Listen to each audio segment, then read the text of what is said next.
नमस्कार, मैं हूं अखिलेश पांडे और आप देख रहे हैं सी न्यूज़ भारत। वक्त हो चुका है न्यूज़ बुलेटिन का।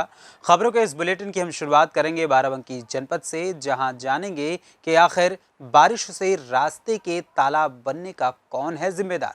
आगे देखेंगे कि गाजीपुर की खबर है, जहां पर मादक पदार्थ की तस्करी करने वाला अंतर्राष्ट्रीय गैंग लीडर हुआ गिरफ्तार। इसी के साथ रुख करेंगे गोरखपुर की ओर, जहां गांव के लोगों ने जमकर लगाए मुर्दाबाद के नारे। ऐसी और भी तमाम खबरों पर आई विस्तार से करते हैं चर्चा।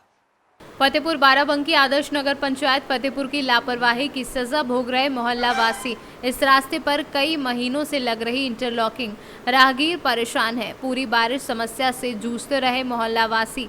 विदित हो कि आदर्श नगर पंचायत फतेहपुर हर मामले में अपनी पीठ थपथपाता नजर आता है, लेकिन धरातल पर समस्याओं का ढेर लगा पड़ा है। मामला मोहल्ला मौलवीगंज बुद्ध बाजार का है, जहां जरा सी बारिश से पूरा रास्ता जलमग्न हो जाता है।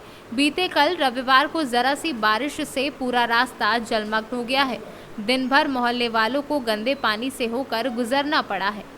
बाराबंकी से सी न्यूज़ संवाददाता नफीस अहमद की रिपोर्ट।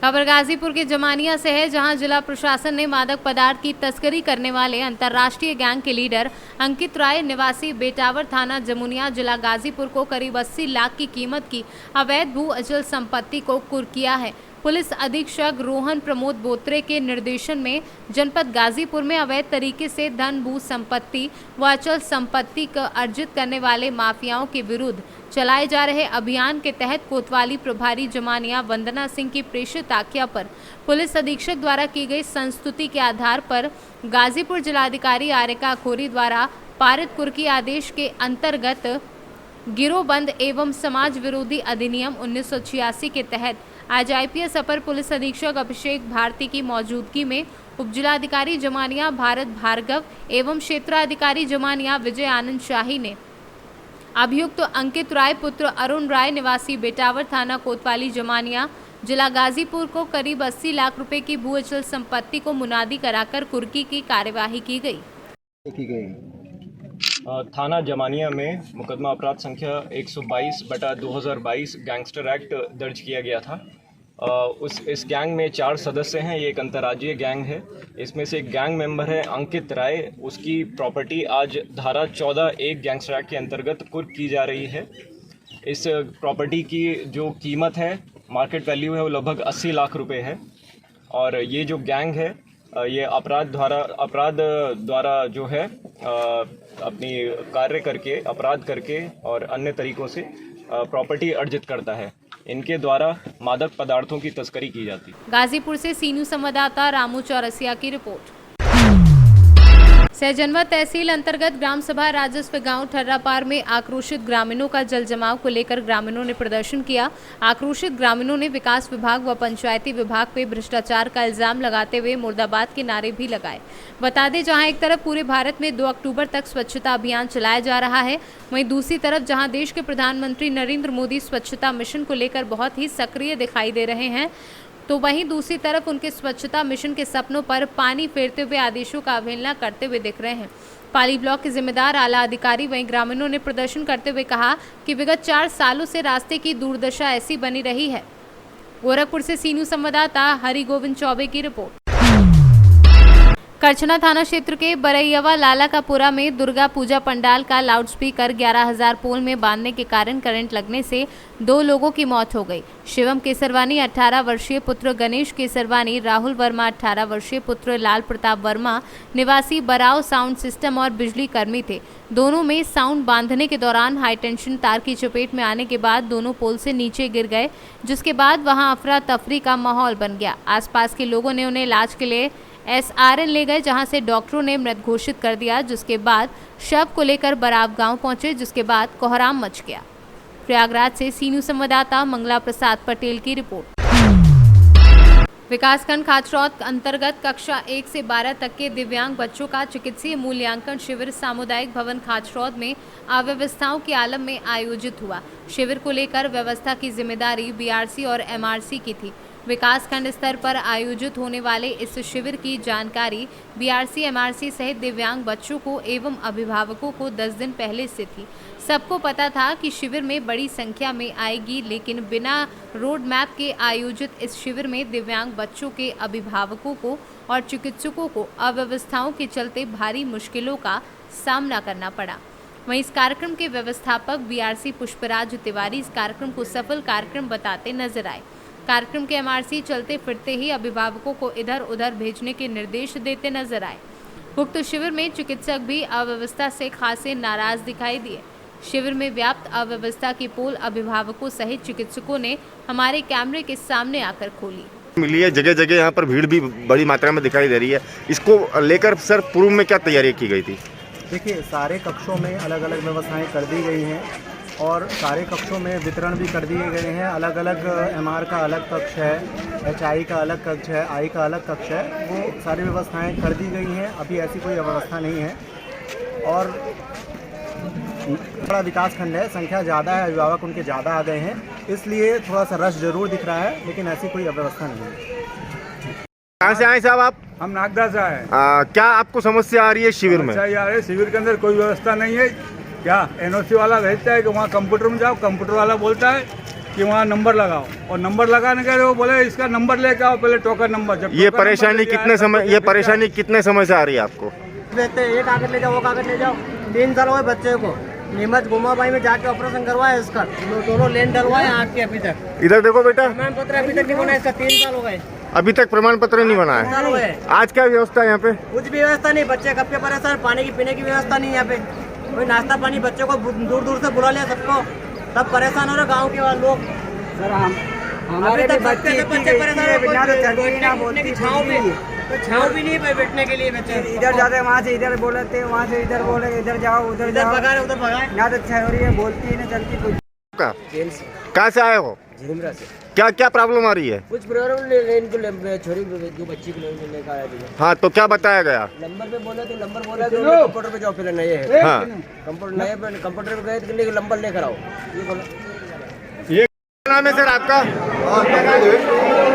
कहाँ से आए हैं सर आप? मैं उज्जैन जिले से आया हूँ। सर, आज जो ये शिविर लगा है, इसमें क्या व्यवस्था देखने को मिल रही है? ये पब्लिक को कंट्रोल करने वाला कोई नहीं है, जो लाइन से आना चाहिए मरीजों को एक एक, ताकि एक डॉक्टर समझ सके उसको क्या करना है, वो मौका ही नहीं मिल रहा है। और एक भीड़ आके केवल सब फॉर्म इकट्ठे दे रहे हैं। आप सर उज्जैन से पधारे हैं जी।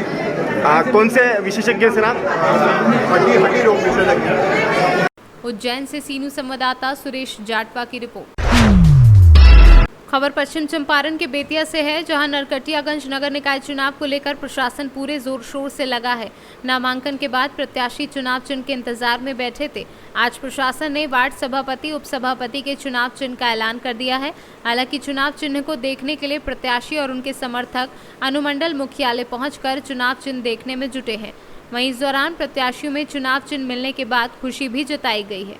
मंडल में अपना अपना चुनाव चिन्ह देखने के लिए अपना चुनाव चिन्ह देखकर हम लोग अपने चुनाव प्रचार के लिए अपने अपने वार्ड में हम लोग जा रहे हैं। हम लोग का वार्ड नंबर 13 चुनाव चिन्ह जोलक्षा। बेतिया से सीनू संवाददाता विनोद कुमार की रिपोर्ट। खबर पश्चिम चंपारण के बेतिया से है, जहां नरकटियागंज शिकारपुर पुलिस ने अलग अलग जगहों पर छापेमारी कर 4 वारंटियों को गिरफ्तार किया है। गिरफ्तार वारंटियों में रकई गांव निवासी इंद्रजीत गद्दी, रोवारी गांव निवासी सुभाष चौधरी, केसरिया गांव निवासी प्रदीप कुशवाहा व रामपुर सकरौल निवासी साधु यादव शामिल है। बेतिया से सीनू संवाददाता विनोद कुमार की रिपोर्ट। बुलंदशहर में हरीन शर्मा हत्याकांड का बुलंदशहर पुलिस ने खुलासा किया है। संपत्ति के लालच में पत्नी ने प्रेमी संग मिलकर की थी पति हरीन की हत्या। नशीले पदार्थ से बेहोश होकर करंट लगाकर दिया था घटना को अंजाम। घटना में प्रयुक्त विद्युत तार और नशीला पदार्थ बरामद। अपने पति को रास्ते से हटाकर प्रेमी से शादी करना चाहती थी हत्यारोपी पत्नी और उसके प्रेमी को गिरफ्तार कर पुलिस ने घटना का खुलासा किया है। सर, हरिंदर हत्याकांड में 2 गिरफ्तारी हुई है, क्या कुछ पूछताछ और खुलासे में सामने आया? एक हरिंदर नाम के व्यक्ति थे जो कि शिक्षा मित्र थे। उनकी मृत्यु हुई थी और उनकी पत्नी द्वारा परिवारजनों को ये जानकारी दी गई कि इनकी हार्ट अटैक से मौत हुई है। और उसके बाद दाह संस्कार के लिए उनको ले जाया जा रहा था। तभी अन्य परिवारजनों को कुछ शक हुआ कि इस पूरे घटनाक्रम में संदेह है उनको, जिसके आधार पर बॉडी को पोस्टमार्टम के लिए भेजा गया। और उसके बाद फिर हमारी टीमें इसमें लगी, कई लोगों से पूछताछ की गई, तो इसमें यह बात प्रकाश में आई कि मृतक की पत्नी और उसके एक साथी द्वारा इनकी हत्या कर दी गई है।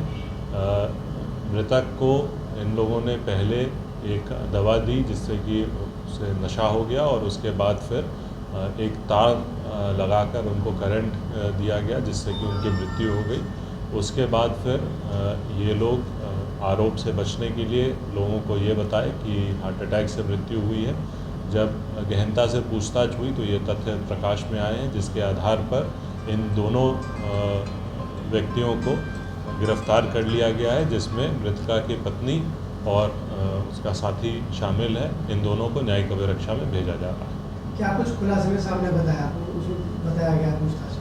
देखिए, पूछताछ में हत्या का कारण ये सामने आया है कि ये जो मृतका की पत्नी है और ये व्यक्ति है, इन दोनों के बीच में संबंध थे, और इनका ये उद्देश्य था कि ये व्यक्ति अगर मर जाएगा तो इसके बाद ये दोनों साथ रहने लगेंगे। बुलंदशहर से सी न्यूज़ संवाददाता नितिन सिंह राजपूत की रिपोर्ट। केसरिया नगर परिक्षेत्र में पिछले 48 घंटों में इस इलाके के 200 से अधिक लोगों को अस्पताल में भर्ती कराया गया था और डॉक्टरों ने उनकी हालत स्थिर बताई थी। वहीं लोगों में चर्चा है कि टंकी का पानी पीने से ये बीमारी फैल रही है। हालांकि स्थानीय सीएचसी के चिकित्सकों का कहना है कि प्रयोगशाला परीक्षण के लिए मोहल्ले से पानी के नमूने भी लिए गए। रिपोर्ट आने के साथ ही कहा जा सकता है कि पानी दूषित है या एक महामारी है। नहीं, दस्त या उल्टी हुई। कब से, कितना दिन से है? नहीं, रात के 2 बजे से। यहाँ इलाज हो रहा है बढ़िया से? ठीक है। हाँ सर। पैसा भी लग रहा है? पैसा नहीं लग रहा है? पता नहीं है, गार्जियन न जाने। क्या नाम हुआ? अभी तक गार्जियन का क्या नाम है? हरिचंद्र। क्या नाम हुआ? तब कैसे तबीयत खराब हो गया? ऐसे तबीयत खराब हो गया था, दस्त होने लगा अचानक से। फूड पॉइजनिंग है। इलाज हो रहा है यहाँ पर? हाँ, इलाज हो रहा है। पैसा भी लग रहा है? अब ये तो नहीं लग रहा है। नहीं लग रहा है। तबीयत पहले से सुधार है? हाँ, पहले से सुधार है। यहाँ कितने लोग अभी तक बीमार हैं? अभी तक हम लोग एक प्लान किए, और ये यहाँ के जो समाजसेवी हैं अभय सिंह जी, जो 1 बजे से कल ये मतलब एक चलता फिरता अस्पताल चालू किया गया, और 1 बजे से अभी तक हम लोग कम से कम 50 मरीज को एडमिट करके बहुत सारे को डिस्चार्ज भी किया गया है। हाँ, 50 मरीजों को यहाँ देखा गया? हाँ, अभी तक हाँ, एडमिट करके। सबसे कितना पैसा लिया गया? 1 पैसा भी नहीं। निःशुल्क चिकित्सा की शिविर लगी हुई है, और यहाँ तक कि जो जांच भी बाहर हो रहा है उसका भी पैसा माननीय अभय सिंह जी दे रहे हैं। अच्छा। अगर किसी भी मरीज को खाने की भी सुविधा है उसको भी बोल दिए हैं कि हाँ भैया इस तरह की कोई बात हो तो आप ज़रूर हमको बताएं, हम आपका हर संभव मदद करेंगे।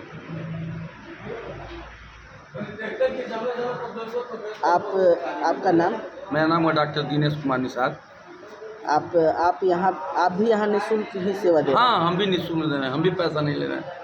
जब वो इतने बड़े समाज सेवी हैं तो हम पैसा की बात क्यों करेंगे? मैंने ये निःशुल्क सेवा का भाव आपके मन में कैसे जगा? हम भी मानव हैं, हम भी थोड़ा सा लोअर परिवार से आते हैं। अगर अस्पताल में हमारी तबीयत खराब हो और मेरे माँ बाप को पैसा नहीं हो तो हर संभव चाहेगा कि इलाज हो, तो हम उस चीज़ से, उस जगह से गुजरे हुए हैं कि आखिर गरीबी क्या होता है। तो यहाँ जितने भी लोग आ रहे हैं, गरीब तबके के भी लोग आ रहे हैं, अमीर लोग तो कहीं ना कहीं चले ही जाएंगे। ठीक है, तो इसीलिए हमारे मन में आया कि हाँ, निःशुल्क चिकित्सा लगाया जाए ताकि गरीब का कल्याण हो, इस महामारी में इसको अवसर न बनाया जाए। अच्छा, ये बीमारी के लक्षण क्या है? कैसे बीमारी फैल रहा है? इस बीमारी का सबसे बड़ा फैलने का रीज़न है मतलब कहीं ना कहीं पानी या अन्न, जिसको फूड पॉइजनिंग बोलते हैं, या आवागमन में, जैसे मान दें कहीं किसी को हुआ डायरिया, वो यहाँ आपके चंपारण में है, उससे एक दूसरे को हुआ, लेकिन सबसे ज़्यादा हम दोष मानते हैं कि कहीं ना कहीं से या तो फूड पॉइजनिंग हुआ है और नहीं तो पानी का दोष।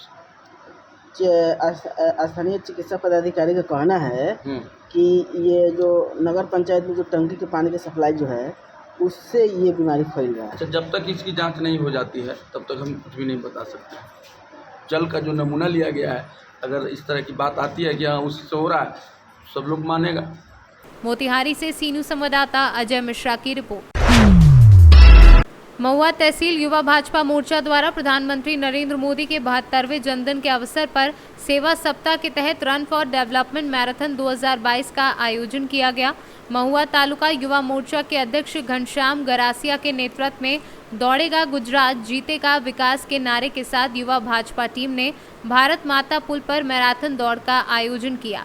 महुआ के 170 विधायक मोहन भाई दौड़िया ने भारत माता ब्रिज से मैराथन की शुरुआत करवाई। इस मैराथन में लगभग 100 युवाओं ने भाग लिया। युवा मैराथन के दौरान उमरा के जाने माने साइकिल मास्टर स्टंटमैन निशांत कोकड़ी ने दिखाया उनके स्टंट और युवाओं को मैराथन दौड़ने के लिए प्रोत्साहित किया और आकर्षण के केंद्र बने तो मैराथन के समापन के दौरान पदक देकर प्रोत्साहित भी किया गया। मैराथन दौड़ के दौरान पदक और प्रमाण पत्र देकर प्रोत्साहित करने वाले पहले 4 विजेता अभिषेक सुनील भाई थे और दूसरे स्थान पर केयू उमेश भाई पटेल, आशीष भाई डी ने तीसरा स्थान प्राप्त किया और प्रदीप महेश भाई कदैया ने चौथा स्थान प्राप्त किया, जबकि अन्य सभी को प्रमाण पत्र से सम्मानित किया गया। सूरत से सीनू संवाददाता निलय भट्ट की रिपोर्ट। फिलहाल के लिए इस न्यूज़ बुलेटिन में इतना ही। देश दुनिया की तमाम खबरों के लिए देखते रहें सी न्यूज़ भारत। हर खबर आपके साथ, आपके हाथ।